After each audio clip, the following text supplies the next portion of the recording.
जय हिंद दोस्तों, आपका स्वागत है आपके अपने पसंदीदा चैनल स्टडी एंड अपडेट्स में। जय हिंद दोस्तों, मैं राजकमल आप सभी का स्वागत करता हूं स्टडी एंड अपडेट्स में। और आज के इस पीरियड में सफाई कर्मचारी के पार्ट सेकंड की बात करेंगे, अर्थात ट्रेड प्रश्न की बात करेंगे।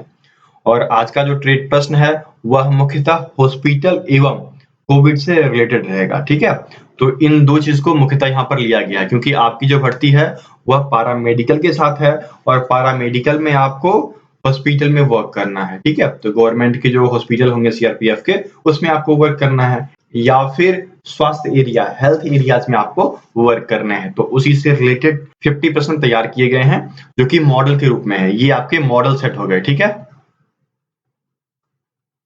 अभी तक तो प्रीवियस ईयर कर रहे थे लेकिन अब मॉडल सेट पे आ चुके हैं। तो चलिए शुरुआत करते हैं। आपका जो 51 दिया गया है कि term use for hospital for सफाई कर्मचारी। देखिए, सफाई कर्मचारी के लिए अस्पताल में ऐसा कौन सा शब्द है जो प्रयुक्त किया जाता है?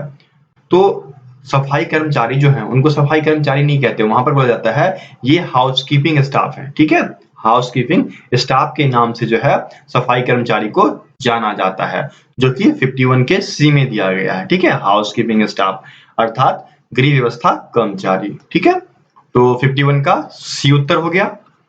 चलिए आगे बढ़ते हैं।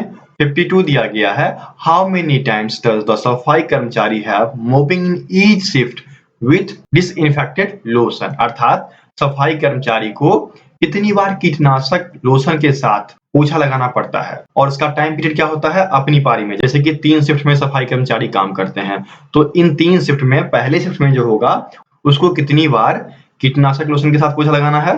तो 3 बार। ठीक है, 1 शिफ्ट में 3 टाइम्स। ठीक है, एक शिफ्ट में सफाई कर्मचारी को 3 बार पोछा लगाना पड़ता है और हॉस्पिटल में अधिकतर पोछा का ही प्रयोग किया जाता है। ठीक है, झाड़ू का प्रयोग जो है बाह्य वातावरण में किया जाता है, आंतरिक वातावरण में कभी भी आपने हॉस्पिटल में देखा होगा कि हॉस्पिटल में कभी भी आंतरिक जो ओपीडी हो गया, आईसीयू हो गया, यहाँ कभी भी झाड़ू नहीं लगता, यहाँ हमेशा पोछा लगाया जाता है। ठीक है, तो उत्तर क्या हो जाएगा? D, thrice a shift. तो 52 का डी उत्तर हो गया। ठीक है, 3 बार, एक शिफ्ट में 3 बार पोछा लगाना है। ठीक है, आगे बढ़े। चलिए 53rd दिया गया है, वॉशिंग ऑफ वॉल्स, फ्लोर्स और operation room and labour room. देखिए, दीवारों या फर्श हो गया या ऑपरेशन रूम हो गया या लेबर रूम हो गया, इसकी धुलाई सफाई कितनी बार होनी चाहिए? क्या साप्ताहिक होनी चाहिए या दिन में एक बार होना चाहिए या महीनवारी होना चाहिए, मंथली, या साल में होना चाहिए, सालाना? तो ये जो एरियाज हैं इनको डेली साफ किया जाता है, रोज। ठीक है, दीवार हो गए जो वॉशेबल दीवार होते हैं ना, ये नहीं कि नॉर्मल दीवार को धोना, वॉशेबल दीवार होते हैं जैसे कि आपके जहां पर पानी वगैरह गिरते हैं तो वहां पर टाइल्स लगाया जाता है, तो वो वॉशेबल दीवार कहलाते हैं, तो उनको धोना। ठीक है, तो ये सब काम जो है डेली किया जाता है। ऑपरेशन रूम की सफाई, वहां पर पोछा लगाना डेली होता है, लेबर रूम में डेली करना है। ठीक है, तो ये काम डेली किया जाता है। ए उत्तर हो गया। ओके, रोजाना। चलिए आगे बढ़ते हैं। 54 दिया गया है, mopping of operation room after each case as directed by. देखिए, प्रत्येक ऑपरेशन के बाद जो है पोछा लगाया जाता है। ठीक है, तो पोछा जो लगाया जाता है ऑपरेशन थिएटर में वह किसके आदेश पर लगाया जाता है? तो वहां का जो प्रभारी होता है, ऑपरेशन थिएटर का जो प्रभारी होता है, ओटी इंचार्ज होता है, उसके आदेश पर वहां पर सफाई की जाती है, डॉक्टर के आदेश पर नहीं। वो जो ओटी इंचार्ज होते हैं उनके आदेश पर सफाई की जाती है। तो ओटी इंचार्ज, ओटी प्रभारी आपके बी में दिया गया है, तो 54 का बी उत्तर हो गया। ठीक है, चलिए आगे बढ़ते हैं। 55 दिया गया है, washing of WCS and wash basin with Vim and acid. देखिए, विम और एसिड के साथ WBC और वॉश बेसिन की धुलाई कब की जाती है? जब कोई हॉस्पिटल में सफाई कर्मचारी गया तो उसको ये सब कार्य कब करना है? क्या शाम में, दोपहर में, सुबह में, या नहीं करना है? करना है। कब करना है? प्रत्येक दिन सुबह में करना है, डेली इन द मॉर्निंग। ठीक है, इसलिए इतने सफाई कर्मचारी की जरूरत होती है, सभी का अपना अपना कार्य बटा होता है। ठीक है, तो यहाँ पर 55 का सी उत्तर हो जाएगा। ठीक है, चलिए आगे बढ़ते हैं। 56 दिया गया है, washing of wards with soap solution. देखिए, वार्डों की साबुन से धुलाई, साबुन का घोल होता है ना, उसके घोल से धुलाई करना, ये कितनी बार परफॉर्म किया जाता है बताइए? तो ये जो धुलाई होती है वह सप्ताह में एक बार होती है। वैसे पोछा डेली लगता है, लेकिन साबुन के घोल से जो धुलाई करनी है वह सप्ताह में एक बार, ठीक है। और ये सब किसके द्वारा बताया गया है? इंदिरा गांधी ईएसआई हॉस्पिटल, जो कि झिलमिल में है, दिल्ली में है। तो इनमें जो सफाई कर्मचारी और सुपरवाइजर की भर्ती हुई थी, तो उन्होंने अपने क्राइटेरिया में ये सब चीजें डाली थी, ठीक है। तो उसी के आधार पर मॉडल सेट बनाया गया है, ठीक है। तो यहाँ पर उत्तर क्या हो जाएगा? 56 का ए उत्तर हो जाएगा, वंस इन अ वीक, हफ्ते में एक बार, या यहाँ पर सप्ताह लिख दो, ठीक है, सप्ताह में एक बार। ओके, चलिए 56 का ए उत्तर हो गया। आगे बढ़ते हैं। 57 दिया गया है, wet mopping and dusting of washable walls, window walls, hung lights, ventilators, glass panes. देखिए अब यहाँ पर ना, जैसे यहाँ पर दिया गया है कि दीवार हो गया, खिड़की हो गया, ठीक है, या फिर वेंटिलेटर हो गया, तो इन सब की सफाई, ठीक है, कब करनी है? जो मरीज का रूम है, पेशेंट का रूम है, तो उन सब में इसकी सफाई कब कब करनी है? तो डेली एक बार करनी है, ठीक है, डेली एक बार इनकी सफाई करनी होती है। तो 57 का डी उत्तर हो जाएगा, ठीक है। चलिए आगे बढ़ते हैं। 58 दिया गया है, removing of cowl from wards या टॉयलेट आर परफॉर्म्ड बाय। देखिए वार्ड या शौचालय से जो है मकड़ी का जाला, कभी कभी क्या होता है, आपने देखा होगा कि हॉस्पिटल हो या आपका घर हो, मकड़ी का जाला लग जाता है, तो क्या करते हो आप? उसकी सफाई कर देते हो ना। तो उसी प्रकार जब हॉस्पिटल में मकड़ी जाला लगा के चला जाता है, तो इसकी सफाई कौन करता है? क्या टेक्निकल स्टाफ करते हैं, रिसेप्शनिस्ट करते हैं, कुकिंग स्टाफ करते हैं, या हाउसकीपिंग? बताइए जल्दी से। तो हाउसकीपिंग वाले करेंगे। सफाई कर्मचारी का जो कार्य है वह है कि हॉस्पिटल में कोई भी जाला नहीं लगा होना चाहिए, कहीं भी गंदगी नहीं होनी चाहिए, ठीक है। और प्रत्येक शिफ्ट में 3 बार पोछा लगना चाहिए, वो भी कीटनाशक के द्वारा, कीटनाशक लोशन के द्वारा, ठीक है। चलिए यहाँ पर उत्तर क्या हो जाएगा? 58 का डी हो जाएगा, गृह व्यवस्था कर्मचारी। ओके, चलिए आगे बढ़ते हैं। 59 दिया गया है, जो कि इसी से जुड़ा हुआ प्रश्न है। पहला प्रश्न था कि कौन करता है, तो सफाई कर्मचारी करता है, और कितने दिन में करता है ये बताइए। तो डेली एक बार करना है, डेली एक बार। बड़ा वाला जो झाड़ू या बड़ा वाला आपने देखा होगा प्लास्टिक का सफाई करने वाला होता है, ठीक है, तो वो लेके घूमते हैं वो, और जितनी भी मकड़ी का जाल होता है सारे मकड़ी के जाल को हटा देते हैं। तो सुबह डेली एक बार इनका ये कार्य है, घूमना कि कहीं मकड़ी ने जाल तो नहीं लगा रखा, ठीक है। तो 59 का उत्तर क्या हो जाएगा? देखिए एवरीडे, प्रत्येक दिन, जो कि ए में दिया गया है, तो 59 का ए उत्तर हो जाएगा, ठीक है। ये सब कार्य आप डेली बेसिस पे करते हो, और इन्हीं चीजों को हॉस्पिटल में एक नियम बनाकर दिया जाता है, तो उस नियम को फॉलो करना वहां के कर्मचारियों का कार्य है। और आप भी हॉस्पिटल में जाने वाले हो, तो आपको भी इन सभी चीजों का ज्ञान होना चाहिए, ताकि आप उनको आसानी से फॉलो कर सको, ठीक है। चलिए आगे बढ़ते हैं। 60 दिया गया है, giving and removing bed pans urinals to patient by. देखिए क्या होता है कि कुछ पेशेंट होते हैं जो चल नहीं पाते हैं, वो बेड पर सोए रहते हैं, तो उनके बेड पेन को चेंज करना, उनके यूरिनल को निकालकर फेंकना और नया लगाना, ये काम किसका होता है? तो हाउसकीपिंग स्टाफ अर्थात सफाई कर्मचारी का होता है, ठीक है। देखिए यहाँ पर सी में दिया गया है, तो 60 का सी उत्तर हो जाएगा। ओके, आगे बढ़े। 61 दिया गया है, collecting urine stool samples and taking by two laboratory. देखिए ये जो कार्य है स्टूल सैंपल्स लेना, ठीक है, मल का सैंपल हो गया, यूरिन को कलेक्ट करना, प्रत्येक पेशेंट का यूरिन को कलेक्ट करना और उसको प्रयोगशाला तक ले जाना, ये काम किनका होता है? तो यह काम भी हाउसकीपिंग स्टाफ अर्थात सफाई कर्मचारी का होता है, एसके का होता है, ठीक है। तो आपको पता चल रहा होगा कि यदि आप हॉस्पिटल में गए तो आपको किन किन कार्यों पे ध्यान देना होगा, ठीक है, आपको इन सभी कार्यों में लगाया जा सकता है। ओके, आगे बढ़े। 62 दिया गया है, wash hand with anti microbial soap and water before putting on. देखिए एंटी माइक्रोबियल साबुन और पानी से हाथ की सफाई कब की जाती है बताइए? जब न्यू सेट ऑफ ग्लोव्स पहनना हो, जब न्यू सेट ऑफ शू पहनना हो, जब न्यू सेट ऑफ यूनिफॉर्म पहनना हो, या फिर नन ऑफ दीज। देखिए जब आप दस्ताना पहनते हैं तो कहा जाता है एक बार हाथ की सफाई कराइए, ठीक है।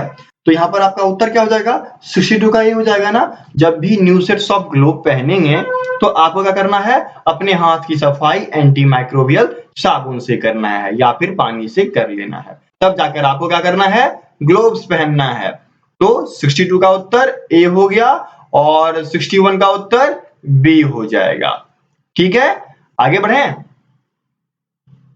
63rd दिया गया है ओपीडी स्टैंड फॉर। अब देखिए अभी तक आपने पढ़ा कि आपको क्या सब करना है, क्या कार्य करना है, ठीक है। अब कार्य के बाद आपको प्रत्येक डिपार्टमेंट का थोड़ा सा नॉलेज होना चाहिए, क्योंकि हॉस्पिटल में बहुत सारे डिपार्टमेंट होते हैं, तो उनमें आपको बोल दिया जाएगा ओपीडी में आओ। तो ओपीडी का मतलब क्या होता है, ये तो पता होना चाहिए ना आपको। तो ओपीडी का मतलब होता है आउट पेशेंट डिपार्टमेंट, बाह्य रोगी विभाग, ठीक है। देखिए यहाँ पर 63rd के बी में दिया गया है, तो 63rd का बी उत्तर हो जाएगा। जब आप जाते हो, आपको नॉर्मल बीमारी होती है, तो कहाँ भेजा जाता है, ओपीडी में जाओ भाई, है ना। ओपीडी में बाह्य बीमारियों का इलाज किया जाता है, ठीक है। तो 63 का बी उत्तर हो गया। चलिए आगे बढ़ते हैं। 64 दिया गया है आईसीयू स्टैंड फॉर। आईसीयू क्या है, वहां पर कौन जाते हैं, वैसे लोग जो बहुत ही प्रॉब्लम में होते हैं, ठीक है। और इस वार्ड को बोला जाता है इंसेंटिव केयर वार्ड, ठीक है। गहन देखभाल वाला वार्ड है। यहाँ पर प्रत्येक रोगी पर नर्स अपॉइंटेड होते हैं, उनको समय समय से देखना, ठीक है, क्योंकि ये बहुत ही सीरियस पेशेंट्स होते हैं, ठीक है। तो 64 का उत्तर क्या हो जाएगा, ए इंसेंटिव केयर वार्ड्स, गहन देखभाल वाला वार्ड। जैसे कि जहां पर बेबी बॉर्न होता है, उसके बगल में एक आईसीयू होता है, ताकि बच्चे को कुछ हो जाए तो तुरंत आईसीयू में भर्ती कर दिया जाए उनको, ठीक है। तो ये सब चीजें आपको जानना है। चलिए आगे बढ़ते हैं। 65 ओटी स्टैंड फॉर। ओटी का तो आपने जाना ना एक बार, ऑपरेशन थिएटर, ठीक है। ऑपरेशन थिएटर इंचार्ज के कहने पर ही सफाई होती है, डॉक्टर के कहने पे नहीं होती है। डॉक्टर को यदि बोलना होगा तो वो ओटी इंचार्ज को बोलेगा, और ओटी इंचार्ज आपको बोलेगा, क्योंकि आप क्या हो, वहां के हाउसकीपिंग स्टाफ हो, और फिर आप उसकी सफाई करोगे, ठीक है। तो यहाँ पर दिया गया है OT stand for. OT stand for operation theatre, जो कि यहाँ पर बी में दिया गया है ना, ऑपरेशन थिएटर। तो 65 का बी उत्तर हो गया, ठीक है। चलिए आगे बढ़ते हैं। 66 दिया गया है accident and emergency department comes under. देखिए दुर्घटना और आपातकालीन विभाग जो है वह 2 ब्लॉक के अंतर्गत आता है। तो वो 2 ब्लॉक कौन कौन से हैं, पहला ब्लॉक आपका हो जाएगा इमरजेंसी ब्लॉक, और दूसरा ब्लॉक हो जाएगा आपका ट्रोमा सेंटर, ठीक है। तो देखिए इमरजेंसी ब्लॉक और ट्रोमा सेंटर में क्या होता है, नए नए उपकरण होते हैं, न्यू इंस्ट्रूमेंट एस्टेब्लिश कर दी जाती है, ताकि जैसे हड्डी फ्रैक्चर हो गया, कुछ भी फ्रैक्चर हो गया, तो तुरंत उसका इलाज हो सके, ठीक है। और इमरजेंसी ब्लॉक में उनका देखभाल किया जा सके। तो इन 2 ब्लॉक के अंतर्गत एक्सीडेंट और इमरजेंसी डिपार्टमेंट को रखा जाता है, ठीक है।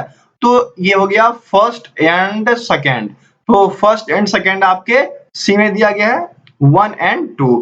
तो 66 का सी उत्तर हो जाएगा, ठीक है। 67 आपको दिया गया है रेडियोलॉजी डिपार्टमेंट। देखिए रेडियोलॉजी डिपार्टमेंट जो होता है उसमें एक्सरे करवाते हैं, सीटी स्कैन करवाते हैं, ईसीजी करवाते हैं, अल्ट्रासाउंड करवाते हैं। तो यहाँ पर मुझे तो लग रहा है सारे हो जाएंगे, क्योंकि radiology department x ray, radio active cobalt and others, ठीक है, अल्ट्रासोनोग्राफी, इकार्डियोग्राम, ठीक है, सीटी स्कैन, एमआरआई एंड ईसीजी, अर्थात ये सभी एबीसी तीनों हो जाएंगे। तो उत्तर क्या हो जाएगा, 67 का डी हो जाएगा। रेडियोलॉजी डिपार्टमेंट जो होता है उसमें एक्सरे, रेडियोधर्मिता, cobalt, ultrasonography, echocardiogram, CT scan, MRI, ECG सभी अवेलेबल होते हैं, ठीक है। तो 67 का उत्तर डी हो जाएगा, ये सब, ओके। चलिए आगे बढ़ते हैं।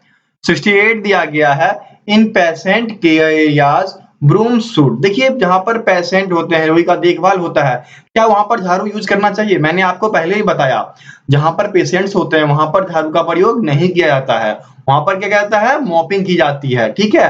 और कितने बार, तो एक शिफ्ट में 3 बार मॉपिंग की जाती है, ठीक है। मॉपिंग मतलब पोछा लगाना। तो यहाँ पर क्या हो जाएगा, नेवर यूज्ड। तो 68 का उत्तर सी हो जाएगा, ठीक है। चलिए आगे बढ़ते हैं। 69 आपको दिया गया है इक्विपमेंट फॉर क्लीनिंग। सफाई के लिए उपकरण क्या क्या है? हॉस्पिटल में जब सफाई की जाती है तो लॉन्ग हैंडेड डस्ट मॉप्स, जो कि मकड़ी के जाल वगैरह को हटाने के लिए प्रयोग में लाया जाता है। यदि वॉल में मकड़ी का जाल लग गया तो लॉन्ग हैंडेड डस्ट मॉप का प्रयोग किया जाता है, और नीचे भी किया जाता है और ऊपर भी उसकी सफाई हो जाती है, ठीक है।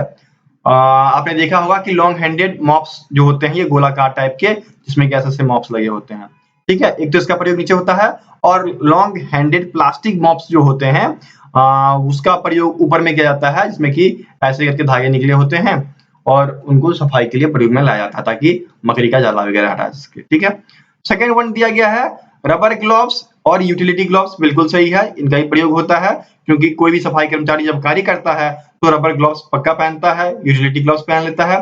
फिर दिया गया है क्लीनिंग ट्रॉली या बुकेट। क्लीनिंग ट्रॉली, सफाई ट्रॉली जो होती है या बाल्टी का प्रयोग करते हैं ना, तभी तो वो मॉपिंग कर पाएंगे, पोछा लगा पाएंगे, उसको गीला करके फिर सुखाएंगे। ठीक है, तो इन सब का प्रयोग होता है, मतलब ऑल ऑफ दीज। उत्तर क्या हो जाएगा? 69 का डी हो जाएगा। ये सभी, इन सभी का प्रयोग जो है सफाई उपकरण के रूप में हॉस्पिटल में किया जाता है।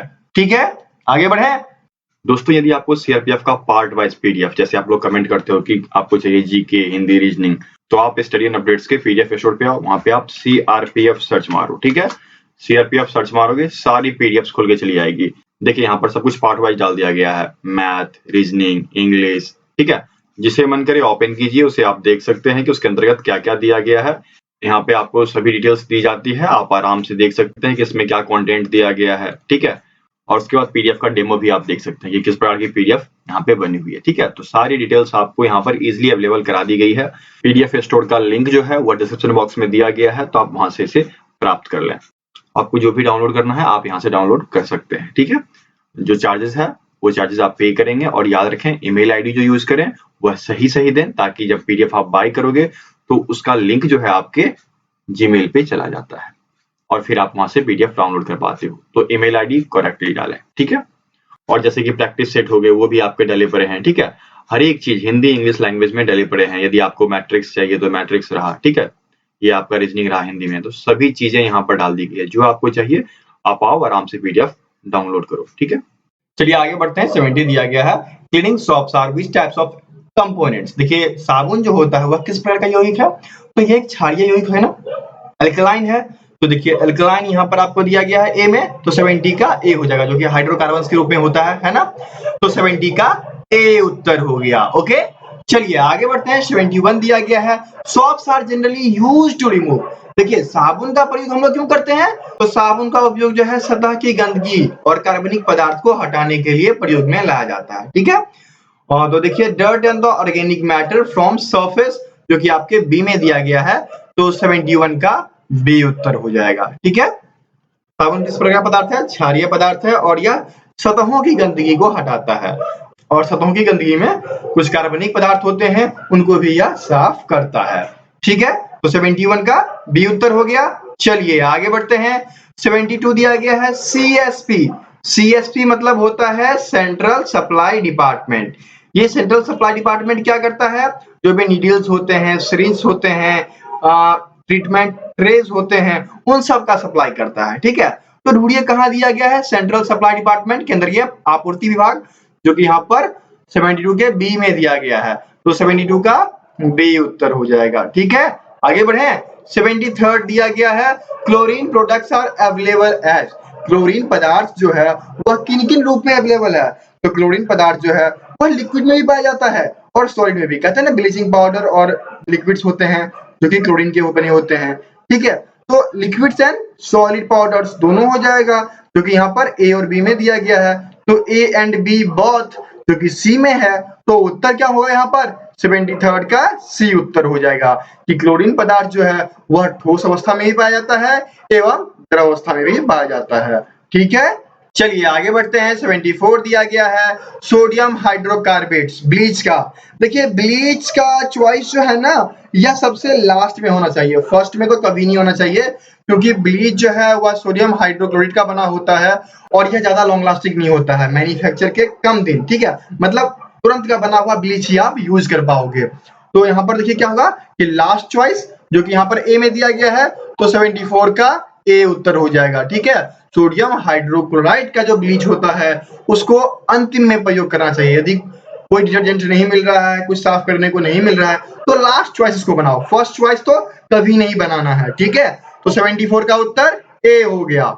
चलिए आगे बढ़ते हैं। 75 दिया गया है CSSD स्टैंड फॉर, तो CSSD central sterilize supply department. ठीक है, क्या हो जाएगा इसका? सेंट्रल स्टेरलाइज सप्लाई डिपार्टमेंट, जो कि यहाँ पर सी में दिया गया है, सेंट्रल स्टेरलाइज सप्लाई डिपार्टमेंट, केंद्रीय बांझ आपूर्ति विभाग। ठीक है, ये क्या करता है कि जितने भी स्टेरलाइजिकल चीजें होती हैं हॉस्पिटल में, उसका सप्लाई CSSD के द्वारा किया जाता है। ठीक है, तो 75 का उत्तर सी हो जाएगा। तो इस प्रकार से सफाई कर्मचारी का सेट थर्ड का 51 से लेकर 75 तक प्रश्न आपको करा दिया गया। फिर मिलते हैं अगले वीडियो में, ठीक है, जो कि कल आपको मिल जाएगी। उसमें आपको 76 से लेकर 100 तक करा दिया जाएगा। ठीक है, यदि वीडियो अच्छी लगी तो सबसे पहले चैनल को सब्सक्राइब कीजिए, इसे अपने दोस्तों के बीच शेयर कर दीजिए और वीडियो को लाइक कीजिए। जितना अधिक शेयर करेंगे उतनी जल्दी वीडियोज आपको मिलती रहेगी। ठीक है, चलिए मिलते हैं दूसरी वीडियो में, तब तक के लिए जय हिंद। दोस्तों, आप सभी के सुविधाओं का ख्याल रखते हुए स्टडी अपडेट्स के द्वारा व्हाट्सएप पर पीडीएफ की सर्विसेज दी जाती है, जो कि चार्जेबल है। ठीक है, यदि आप चार्ज पे करते हो तो आपको व्हाट्सएप पे पीडीएफ प्रोवाइड करा दिया जाता है। अभी जो है सीआरपीएफ ट्रेडमेंट के लिए पार्ट फर्स्ट तैयार हो चुका है, उसमें आपके 50 क्वेश्चन आते हैं। तो पार्ट फर्स्ट के लिए यदि आपको पीडीएफ चाहिए तो आप हमें व्हाट्सएप कर सकते हैं। हमारा व्हाट्सएप नंबर है 7979946092। और इन पीडीएफ में आपको क्या सब मिलेगा इसका चर्चा मैं एक बार कर देता हूँ। पार्ट फर्स्ट के लिए जो 50 क्वेश्चन होंगे उस पे बेस्ड 26 प्रैक्टिस सेट, जिसके चार्जेस रखे गए हैं 35 रुपीज। हिंदी मीडियम में भी है, इंग्लिश मीडियम में भी अवेलेबल है। ठीक है, और प्रत्येक प्रैक्टिस सेट में 50 क्वेश्चन। ठीक है, चलिए आगे बढ़ते हैं। चैप्टर वाइज दिया गया है। चैप्टर वाइज में आपके आते हैं जीके, मैथ, रीजनिंग, हिंदी या इंग्लिश। इसमें क्या सब रहेगा ये जानना है तो सीआरपीएफ किस सिलेबस की वीडियोस देखिए, जो कि मैंने पहले ही डाल रखा है। उसमें आपको बहुत ही विस्तार से बताया गया है क्या होगा क्या नहीं होगा। ठीक है, तो ये आपको चैप्टर वाइज ₹41 में, ये सब व्हाट्सएप सर्विसेज हैं। ठीक है, व्हाट्सएप पे यदि आप पीडीएफ लेते हो तो वहां पर आपको बेनिफिट मिलेगा। और जीके वन लाइनर ले रहे हो या जीके एमसीक्यू ले रहे हो या करंट अफेयर ले रहे हो, तो यदि ये तीनों लोगे तो ₹111 ये रखा गया है। यदि अलग अलग लोगे 26 प्रैक्टिस सेट लोगे तो 35 रुपए चार्ज किए जाएंगे, और यदि चैप्टर वाइज लेते हो तो ₹41 चार्ज किए जाएंगे। आपको क्या करना है, व्हाट्सएप करना है, फोन कॉल नहीं करना है। यदि आप व्हाट्सएप करते हैं तो वहां पर आपको रिप्लाई समय समय से मिलता रहेगा, क्योंकि यदि आप फोन कॉल करेंगे तो दूसरा कार्य रुक जाता है। इसलिए व्हाट्सएप करें तो दूसरा कार्य भी चलता रहेगा, तभी तो वीडियो जल्दी जल्दी आएगी, है ना। तो यदि आपको पीडीएफ चाहिए तो कॉन्टेक्ट कीजिए और चार्जेस पे कीजिए। चार्जेस आपको यूपीआई के थ्रू पे करना है या फिर क्रेडिट कार्ड, डेबिट कार्ड, जिससे मन करे उससे आप पे कर सकते हैं। व्हाट्सएप करेंगे, वहां पर आपको सारी डिटेल्स दे दी जाएगी। तो यदि अभी पीडीएफ चाहिए तो अभी संपर्क करें। 24/7 सर्विसेज अवेलेबल है। पीडीएफ प्राप्त कीजिए और एग्जाम की तैयारी पूर्ण कीजिए, ताकि आपका पार्ट फर्स्ट कंप्लीट हो जाए और 50 में से कम आप 40+ स्कोर करो। ठीक है, चलिए आगे बढ़ते हैं।